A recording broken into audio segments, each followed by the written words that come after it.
Hi animal lovers! Today we're going to be making our homemade pet food.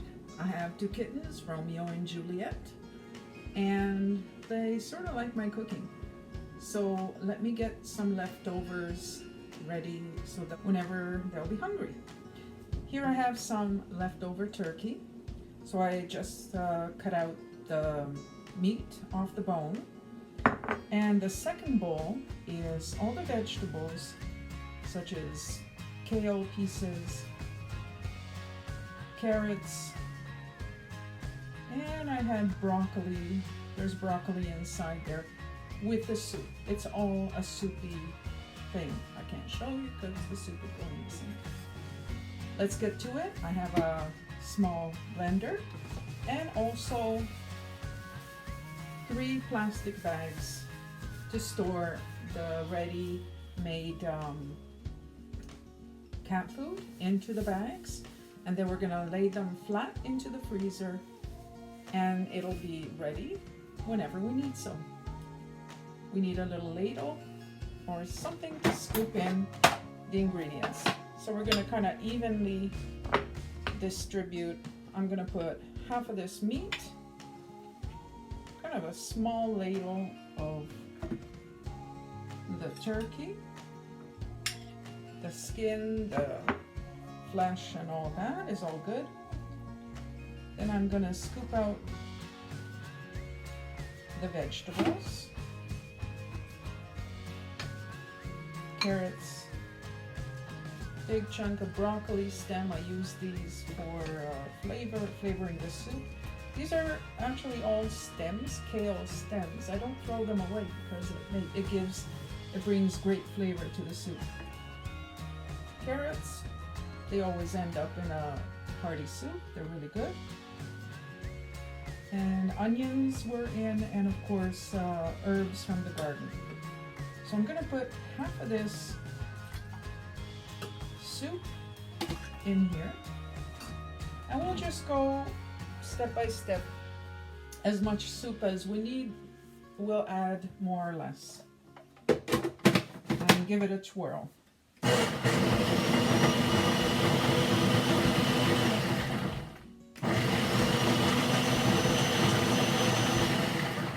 Now we check and see what happened.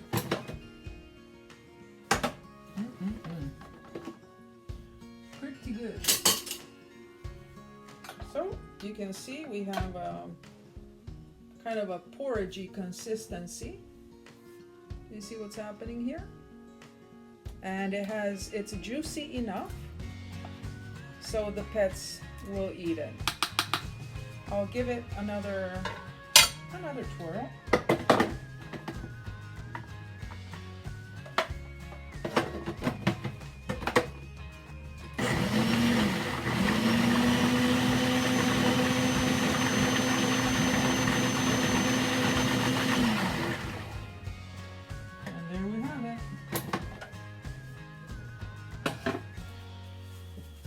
Then I take one of my bags. One of my plastic bags, and I will just empty this into the bag. It's a little soupy, no worries.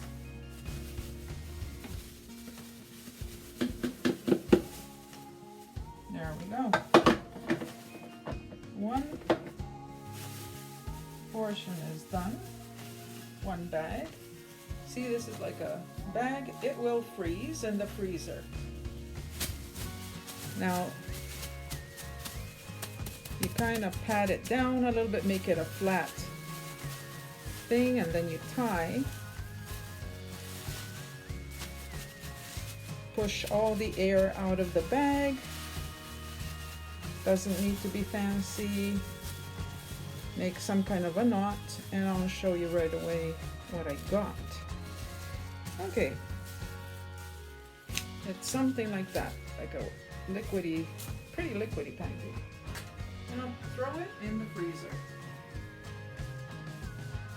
Okay, one down, one more to go. So we put the rest. You need a knife here. We put the rest of the turkey in the any kind of meat leftovers, poultry, fish, beef, pork, as long as it's as long as it doesn't have bones, we're good. And again, this time around I'll put the vegetables, and I'll hold back on the soup. I won't use up the entire soup because I don't want it to be too soupy this time. And now we pulse again.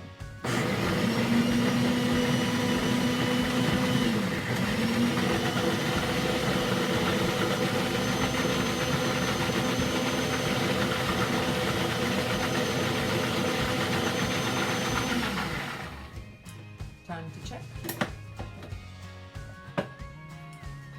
This one looks good. Yep, this one is more, you see it's kind of, it holds shape better. Not sure, there you go. You see it's more like a mashed potato consistency. By the way, if you do have mashed potatoes, throw it all in. Gravy, mashed potatoes, anything starchy, corn, mashed potato, even what's it called? What else could we put? Ricotta. Ricotta would also be fine, but then I'd be more kind of. I wouldn't be mixing too much. Just keeping it simple is good enough. Mixing down a soup with the meat and vegetables will be just fine. Potatoes or rice, by the way. Rice is a good grain as well. And also you can add, if you, instead of throwing bread away, you can add bread to this mixture so it keeps it drier. But you don't want it too dry. Oh, this one is perfect. This one is perfect. That one's a little too soupy, but it'll go anyway. The flavor is there. So this is basically what you want. It's something like this. See? It's about maybe half an inch thin, and you put it in the freezer. It freezes. Once it kind of freezes halfway, you go into the fridge and you break pieces, so you have portions, divided portions for your kitties or pooches, and that's that.